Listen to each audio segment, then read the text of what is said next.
اجلاس کے دوران سوال اٹھایا گیا کہ سپریم کورٹ پارلیمنٹ کو قانون سازی یا ترمیم سے روکنے کا آئینی اختیار رکھتی ہے۔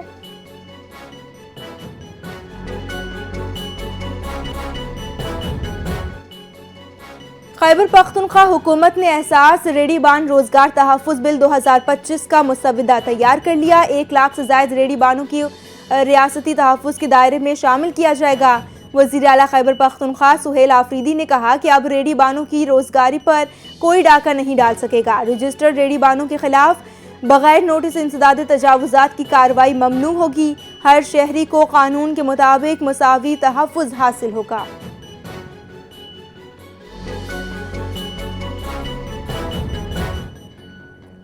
پنجاب حکومت نے 9 مئی کیسز کے متعدد اسپیشل پروسیکیوٹرز کی تقرریاں واپس لینے کی منظوری دے دی۔ کابینہ اجلاس میں اسپیشل پروسیکیوٹرز کی کمزور کارکردگی پر شدید تشویش کا اظہار۔ درجنوں سماعتوں میں کئی پروسیکیوٹرز کی حاضری نہ ہونے کے برابر رہی۔ رپورٹ میں کہا گیا کہ 62 سماعتوں میں صرف 2 بار پیشی راؤ عبدالجبار سمیت کئی پروسیکیوٹرز غیر حاضر پائے گئے۔ حساس سرور روڈ کیس میں فرحاد علی شاہ کی کارکردگی غیر تسلی بخش قرار۔ پروسیکیوٹر جنرل اور ڈپارٹمنٹ کی سفارش پر ناقص کارکردگی والے پروسیکیوٹرز کی خدمات واپس لینے کا فیصلہ۔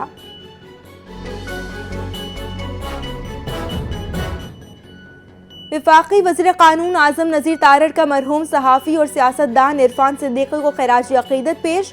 کہا کہ عرفان صدیقی اعلیٰ پائے کے صحافی اور زیرک سیاستدان تھے۔ تقریب سے خطاب کرتے ہوئے انہوں نے کہا کہ مرحوم نے گرم ترین سیاسی ماحول میں سرد ہوا کا کردار ادا کیا اور ان کی جدوجہد کو فراموش نہیں کیا جا سکتا۔ وزیر قانون نے کہا کہ مرحوم عرفان صدیقی بہترین انسان تھے اور ہمیشہ اصولوں کی سیاست کرتے رہے۔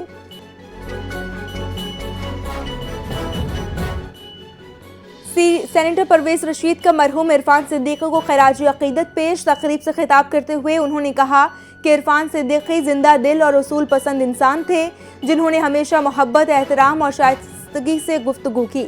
سینیٹر پرویز رشید نے بتایا کہ ان کا تعلق عرفان صدیقی سے کالج کے دور سے تھا اور وہ الفاظ کے ہنر سے خوب واقف تھے۔ مرحوم عرفان صدیقی اپنے کردار، گفتگو اور اصولوں کی وجہ سے ہمیشہ دلوں میں زندہ رہے۔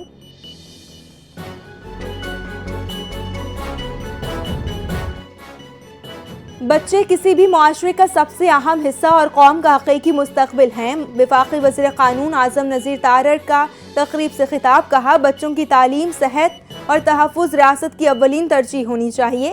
معاشرے میں موجود مسائل کے حل کے لیے سب سے پہلے ہمیں اپنا قبلہ خود درست کرنا ہوگا، کیونکہ آنے والی نسلوں کے لیے بہتر پاکستان کا قیام ہم سب کی مشترکہ ذمہ داری ہے۔ انہوں نے اس عزم کا اعادہ کیا کہ ملک کو دہشت گردی کے ناسور سے مکمل طور پر پاک کرنا، تاکہ آنے والی نسلوں کو ایک پرامن، محفوظ اور مستحکم پاکستان دیا جا سکے۔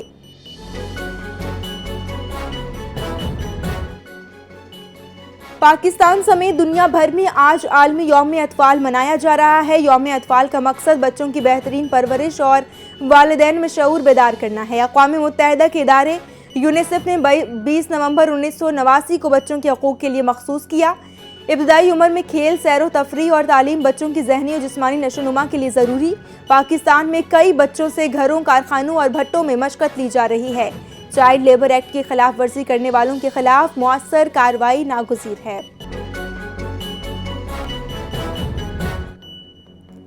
سندھ میں 78 لاکھ بچے تعلیم سے محروم، شہری مہنگائی کی چکی میں پس رہے ہیں۔ کراچی میں ٹوٹی سڑکیں اور بہتے گٹر شہریوں کے لیے ایک بڑا مسئلہ ہے۔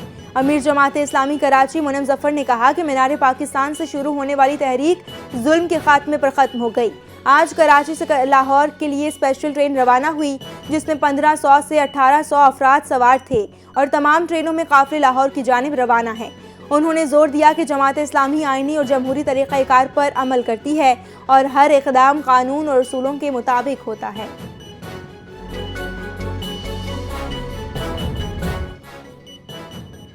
وزیر اعلیٰ سندھ مراد علی شاہ سے A D B country director MFN کی ملاقات۔ ایشیائی ترقیاتی بینک کے ترقیاتی منصوبوں میں شراکت داری جاری رکھنے کی یقین دہانی۔ اجلاس میں BRT ریڈ لائن، شہری ٹرانسپورٹ اور موسمیاتی تحفظ منصوبوں پر بریفنگ۔ مراد علی شاہ کا BRT ریڈ لائن پر کام دوبارہ شروع ہونے پر اطمینان کا اظہار۔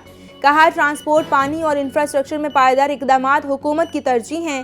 ADB نے سندھ حکومت کے عزم کی تعریف، منصوبوں کے لیے اضافی فنڈز دینے کی یقین دہانی کرائی۔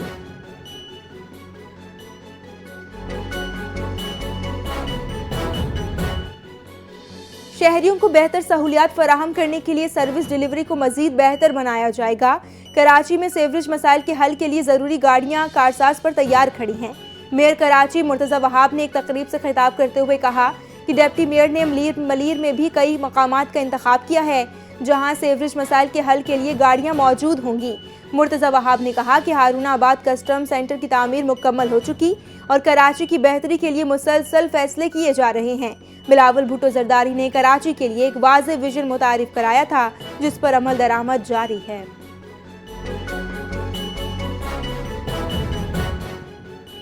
ملیر پولیس کی بڑی کارروائی، 70 سے زائد چوری شدہ موبائل فونز برآمد، ایس ایس پی آفس میں خصوصی تقریب منعقد، S P Malir, I T teams اور پولیس افسران کی شرکت، برآمد کیے گئے تمام موبائل فونز اصل مالکان کے حوالے۔ ملیر پولیس اور آئی ٹی برانچ نے جدید ٹیکنالوجی سے موبائل فونز ٹریس کیے، اسٹریٹ کرائمز ملوث کئی گینگ ملیر پولیس نے گرفتار کر لیے۔ شہریوں نے پولیس کی بروقت کارکردگی کو سراہا اور S S P Malir doctor Abdul Khaliq نے کہا کہ جرائم پیشہ عناصر کے خلاف مؤثر کارروائیاں جاری رہیں گی۔ شہریوں کے تحفظ اور املاک کی بازیابی اولین ترجیح ہے۔ پنجاب اور خیبر پختونخوا میں فضائی آلودگی برقرار، سانس کی بیماریاں بڑھنے لگیں۔ لاہور دنیا کے آلودہ ترین شہروں میں چوتھے نمبر پر، اسموک کی اوسط شرح 366 ریکارڈ۔ علامہ اقبال ٹاؤن میں ایئر کوالٹی انڈیکس 734، شالیمار 720 اور جوہر ٹاؤن 586 تک پہنچ گیا۔ گجرانوالہ میں AQI 645، پشاور 444، فیصل آباد 295 اور بہاولپور 283 ریکارڈ کیا گیا۔ دہلی عالمی سطح پر پہلے نمبر پر، AQI 502 ریکارڈ۔ لاہور کا درجہ حرارت 11 سے 26 ڈگری تک متوقع، دسمبر کے آغاز میں بارش کے امکانات۔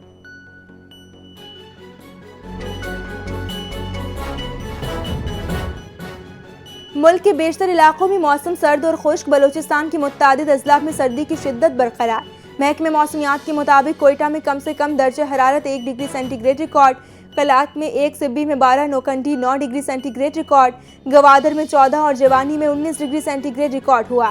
شدید دھند کے باعث موٹر وے M1 پشاور سے انٹرچینج تک بند رہے گی۔ دھند میں ڈرائیونگ خطرناک، سفر سے گریز کرنے کی ہدایت، مسافروں کو فوگ لائٹس کے استعمال اور مناسب فاصلہ رکھنے کی تاکید۔ ٹرائی اینگولر T20 سیریز آج سری لنکا اور زمبابوے راولپنڈی میں آمنے سامنے ہوں گے۔ زمبابوے پہلے میچ میں پاکستان سے ہار چکا، سری لنکا آج ایونٹ کا آغاز کرے گا۔ زمبابوے کی پاکستان کے خلاف اچھی شروعات، مگر 37 رنز میں 7 وکٹیں کھو کر مشکلات بڑھ گئی تھیں۔ زمبابوے بالرز نے پاور پلے میں پاکستان کی 3 اہم وکٹیں گرائیں۔ فخر زمان عثمان اور محمد نواز نے پاکستان کو فتح دلائی۔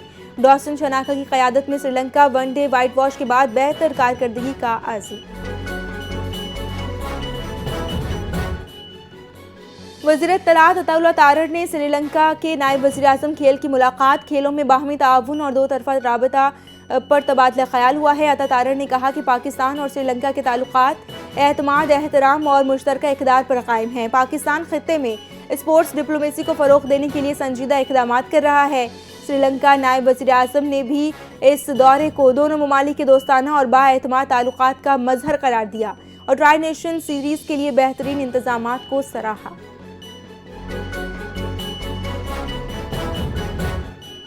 اور اسلامک یکجہتی گیمز، ارشد ندیم کا شاندار کارنامہ، گولڈ میڈل اپنے نام کر لیا۔ Olympic gold medallist Arshad Nadeem کی 83.5 میٹر کی زبردست تھرو، پاکستان کے یاسر سلطان نے بھی میدان مار لیا، کانسی کا تمغہ حاصل کر لیا۔